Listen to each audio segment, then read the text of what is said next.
En esta oportunidad tenemos la Guerra del Golfo, que comenzó el 2 de agosto de 1990 hasta el 28 de febrero de 1991. Una fuerza de coalición autorizada por las Naciones Unidas, compuesta por 34 países y liderada por los Estados Unidos, contra la República Iraquí, en respuesta a la invasión y anexión del Estado de Kuwait por parte de Irak. La clave para entender este conflicto pasa por una guerra anterior en Medio Oriente, la guerra entre Irak e Irán en la década del 80. El Emirato de Kuwait, que se veía amenazado por la Revolución Islámica de 1979 en Irán, se convirtió en el principal aliado y sustento económico de Irak en la guerra entre estos dos. No obstante, una vez finalizada la guerra, Kuwait comenzó a reclamar la devolución de todo el dinero prestado, que Irak, en una situación económica muy delicada, no era capaz de pagar.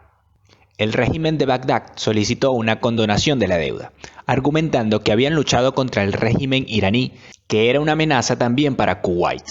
Por otra parte, en 1988, el ministro de Petróleo de Irak solicitó a la OPEP una reducción de la producción diaria de barriles, con la intención de aumentar el precio del crudo, y esto aumentará los ingresos del golpeado Irak.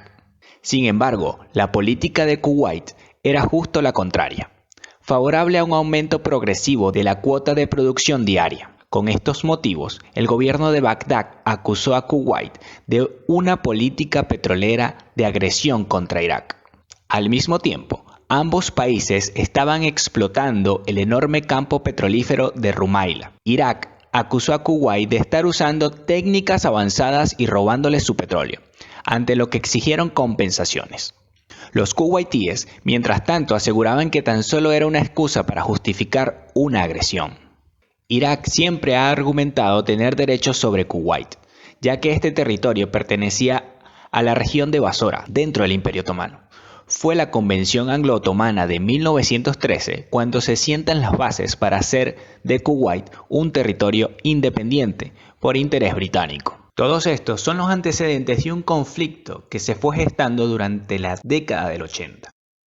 El amanecer del 2 de agosto de 1990, las tropas iraquíes cruzan la frontera de Kuwait con vehículos armados e infantería, ocupando puestos y puntos estratégicos en todo el país. Este movimiento se había planeado con todo cuidado para evitar las sospechas de los servicios de inteligencia de Occidente y kuwaitíes. El ejército de Kuwait fue rápidamente vencido, aunque lograron dar el tiempo necesario para que la mayoría de las fuerzas aéreas de Kuwait lograsen huir a Arabia Saudita, después de que un breve gobierno títere liderado por Saddam Hussein fuese instalado.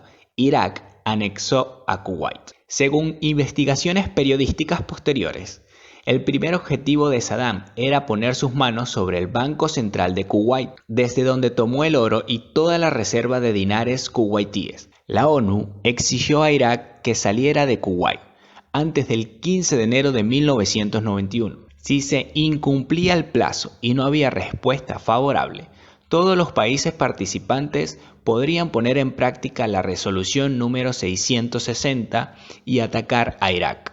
Mientras los Estados Unidos y Reino Unido se preparaban para el conflicto, se alentó a los demás países a poner a punto a sus fuerzas, que serían enviadas al Golfo como parte de la coalición, teniendo en mente que la derrota de Irak nunca fue tomada como algo trivial. Esta nación árabe era considerada en 1991 como la cuarta potencia militar del mundo, ya que contaba con una gran proporción de su población alistada en el ejército, y que además estaba equipada con algunos de los equipos más modernos de Francia y la Unión Soviética, por lo que se afirmaba que en alguna eventualidad Irak podría haber dominado con cierta facilidad a la mayoría de sus vecinos. En este marco, la Operación Escudo del Desierto fue a la vez una medida preventiva contra un ataque a Arabia Saudita y un seguro que le demostraba a los saudíes y a Kuwait que Occidente no los dejaría solos. El 16 de enero de 1991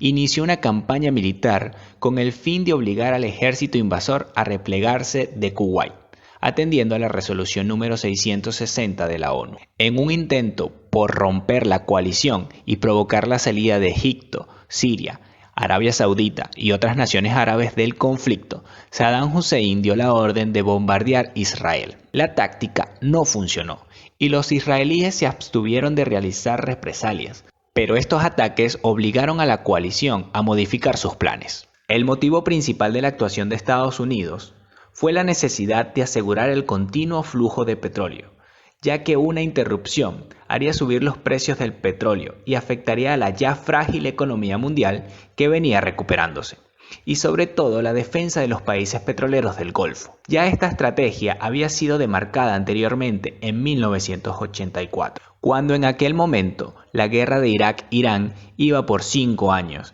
y amenazaba con dispersarse por el mundo árabe. Para ese momento, en 1984, Estados Unidos tenía muy poca capacidad de defensa en la región y realizó un plan para aumentar su poder en la región y en el marco energético mundial, e incluso se firmó en conjunto con el G7. Este plan fue la base para la respuesta a la anexión de Kuwait. Tras el conflicto, la ONU impuso a Irak un severo embargo que produjo gravísimos trastornos sociales y económicos en el país. En los 90, los Estados Unidos tomaron varias acciones nuevamente contra el régimen iraquí.